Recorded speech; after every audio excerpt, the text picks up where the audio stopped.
저는 이번에 장예모 감독의 2002년작 영웅이라는 영화를 가져왔습니다.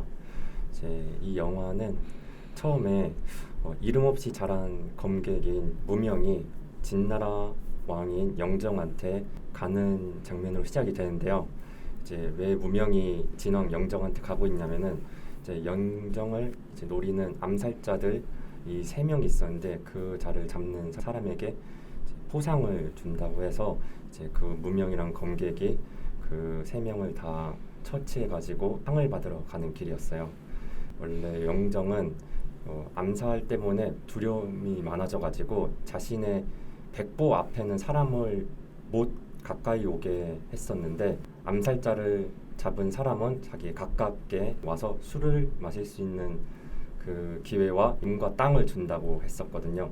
그래서 처음에 장천이라는 암살자를 죽인 공으로 영정이 이제 무명에게 20보 앞에서 자신과 술을 마실 기회를 주겠다 해서 100보에서 이제 20보 앞으로 갑니다. 그래서 무명이 앉아서 영정이 이제 물어봅니다. 장천을 어떻게 죽였는가? 무명이 설명을 하면서 이제 회상 장면으로 갑니다. 이거는 좀 말로 설명할 수 없는 아름다운 그 장면으로 두 고수가 싸우다가 갑자기 상상으로 싸워요. 마치 그곳이 기원이었었거든요. 근데 고수들의 싸움은 마치 바둑과 같이 서로 수를 아는 거죠. 갑자기 둘이서 멈추고 상상으로 싸우다가 딱 음악을 연주해 주시던 분의 악기가 끊기는 순간에 이제 진짜로 싸워서 그 장천이 쓰러지는 그런 장면을 이제 표현을 해주는데 그게 엄청 멋졌어요. 네, 그렇게 장천을 잡았다고 이렇게 소개를 하고 이제 영정도 그 장면을 상상을 하면서 이제 만족을 합니다. 나머지 암살자 2명은 서로 연인이었는데 파검과 비설이라는 인물이었어요.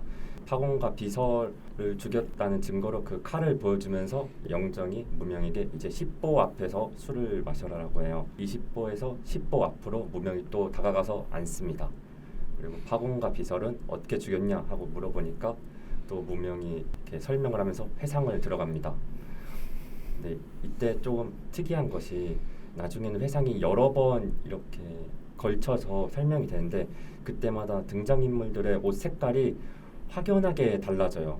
처음에 표현했을 때는 빨간색, 두 번째 회상했을 때는 파란색, 그리고 흰색, 초록색 이런 식으로 계속 바뀌는데 이것이 조금 거기에서 느껴지는 감정과 의미가 엄청 크게 다가와서 색채적으로 엄청 예쁜 영화였어요. 무명이 파공과 비설을 어떻게 처치했는지 이제 알려주는데 영정이 안 믿어요. 그리고 영정이 다시 추론을 해요. 파공과 비설은 사실 너가 죽은 게 아니라 이건 너의 계책이다. 내 10보 앞으로 오기 위해 그들이 죽었고 이제 목숨을 바쳐서 너는 내 10보 앞으로 왔고 너가 제일 위험한 암살자다. 이렇게 얘기를 해요. 네, 무명이 이제 말을 못 잇고 가만히 있다가 그 말이 맞다고 시인을 해요. 그런데 한 명을 얕봤다고 그 영정한테 말하죠. 근데 그 인물이 누구냐? 그러니까 당신은 파검을 얕봤다 이러는 거예요. 그래서 왜 그러냐니까 파검은 자기 보고 당신을 죽이지 말라 그랬다. 영정은 왜 말렸냐? 이렇게 물어봤거든요. 그래서 그 무명이 말하기를 파검이 큰 뜻이 있는데 이게 영정과 통한다는 것을 알고 이제 파검과 영정이 생각이 같았다는 것을 알게 돼요. 그래서 영정이 크게 깨닫고 나를 어떻게 죽일 것이냐 이렇게 물어보니까 당신의 검을 뺏어서 죽이려고 했다 이렇게 무명이 대답해요. 그래서 영정은 자신의 칼을 무명 앞에 던져주고 너가 하고 싶은 대로 하라 이런 뉘앙스를 취해주는데 이제 무명은 그때 영정을 죽일까 말까 고민을 하다가 이제 칼을 들고 영정한테 뛰어들어요. 하지만 이제 칼의 뒷부분으로 그냥 허리를 찌르면서 이것이 자신의 선택이다 그러고 이제 칼을 떨어뜨리고 쿨하게 이제 나가는데 나중에 병사들이 계속 둘러싸면서 그 포위를 하고 있다가 대신들이 무명이 큰 문 앞에 갔는데 대신들이 갑자기 영정 주위로 오면서 법은 어겨서는 안 된다. 사형을 시켜야 된다. 이렇게 얘기를 해요. 하지만 영정은 엄청 고민을 하는데 결국 사형해라. 제스처를 취하고 그때 수많은 화살이 무명을 이제 휩쓸어요. 그래서 마지막 장면이 명장면인데 벽에 이렇게 화살이 촘촘히 박혀 있는데 사람 모양으로만 안 박혀 있고 그렇게 엔딩이 끝나요. 네, 이 영화가 또 왜 비와 관련이 있냐면은 이제 이 영화에서 화살비가 내리는 장면이 딱 두 장면이 등장을 해요. 저는 비유라고 해서 화살비라고 좀 연관시키면 조금 제 생각엔 이 영화에서 화살비라는 의미가 굉장히 크다고 느꼈거든요. 화살을 이제 쏘는 장면들을 보면은 이제 개인이 한 명씩 하나의 화살을 실을 당겨서 쏘는데 그러한 사람이 엄청 많이 모여서 화살비가 내리는 장면은 반대편에서 보면은 엄청나게 큰 권력으로 느껴지거든요. 그래서 그것에 대항하는 장면이 딱 그 화살비 장면 두 개예요. 하나는 파공과 비설이 있었던 서원이 있는데 옛날에 중국에는 진나라가 통일을 하기 전에 글자가 다 쓰는 방법이 달랐어요. 그래서 그 서원에서는 진나라와 쓰는 글자의 방식이 달라서 이제 다른 글씨들을 연습하고 있었는데 진나라 왕이 그걸 모두 통일하고 싶어가지고 그 서원을 공격을 한 거예요. 그때 이제 밖에서 화살비가 엄청 내리쬐지는데 그 서원에 있던 선생님 같은 분이 오늘 우리는 궁극의 글자를 배울 것이다. 그러고 화살비가 내리는데 다 같이 글씨 연습을 하다가 계속 사람들이 죽어나가요. 그때 조금 이제 거대한 화살에 저항하는 모습이 등장하고 두 번째가 아까 마지막으로 영정이 자기는 죽음을 선택하고 사람 모양으로 이렇게 빈 공간에 나온 그 장면인데 그게 굉장히 의미가 깊다고 느껴졌거든요. 그 화살비가 가지는 의미를 다시 되새기면서 이 영웅을 보면은 재밌겠다고 생각이 들었어요. 전 사실 그 장예모 감독은 오일의 마중이라고 그 영화로 가장 먼저 접하고 섬세한 뭐라 해야지 되게 미시적인 다루는 감독이구나라는 생각을 좀 했었는데 저 약간 중국 무술 영화에 약간 이짤 편견이 약간 있어갖고 진짜 안 좋아하거든요. 그래가지고 못 봤어요. 이 영화가 좀 어떤 점에서 좀 좋았나요? 일단 장예모 감독이 색을 굉장히 잘 쓰는 영화잖아요. 그쵸. 붉은 수사밭이나 홍등 같이 이 영화에서도 그런 색채가 강렬하게 느껴지는데 전작들과 다른 점은 스케일이 굉장히 커졌다는 거예요. 스케일이 굉장히 커진데 색까지 아름다워가지고 화면이 정말 다채롭고 신기하고 연출이 아름다운 영화로 변모를 했어요. 근데 또 주목할 만한 점은 이 영화 때문에 예전에는 장예모 감독이 사회 비판적인 영화들을 많이 만들었었는데 이번엔 너무 공상당 친화적인 영화를 만든 게 아닌가라는 비판이 있었어요. 근데 저는 또 보고 나니까 꼭 그렇지만은 않은 것 같더라고요.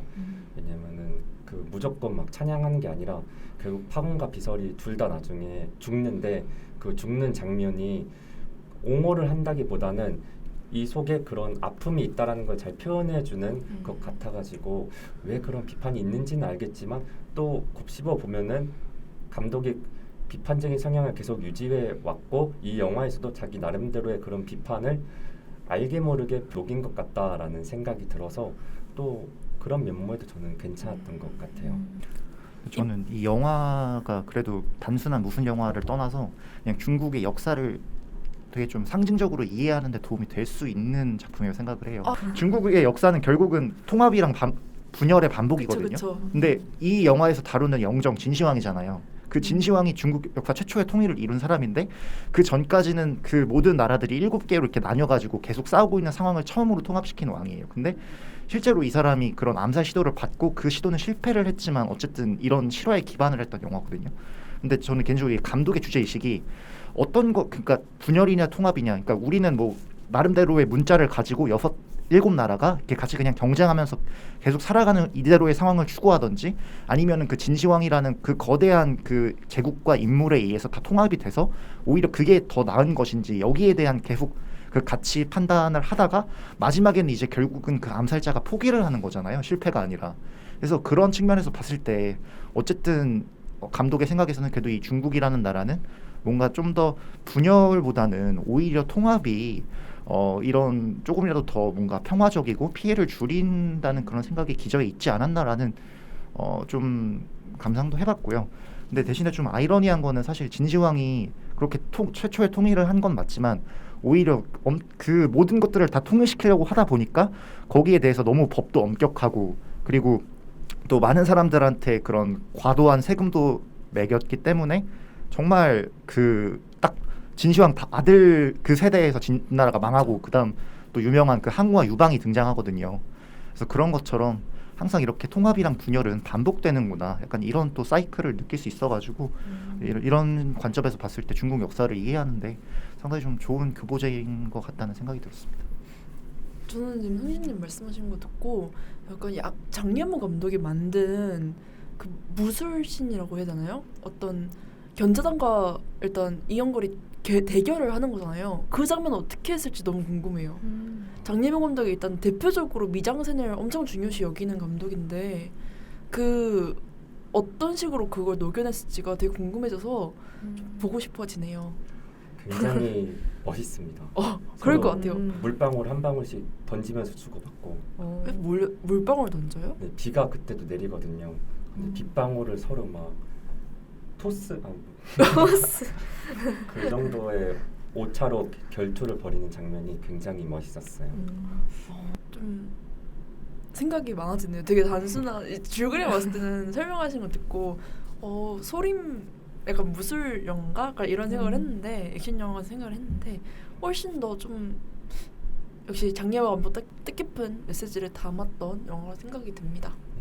이제 무협을 도전해보고 싶거나 좋아하시는 분들이 이제 감각적인 장예와 감독의 영웅으로 입문하시면 좋을 것 같아가지고 소개를 드립니다.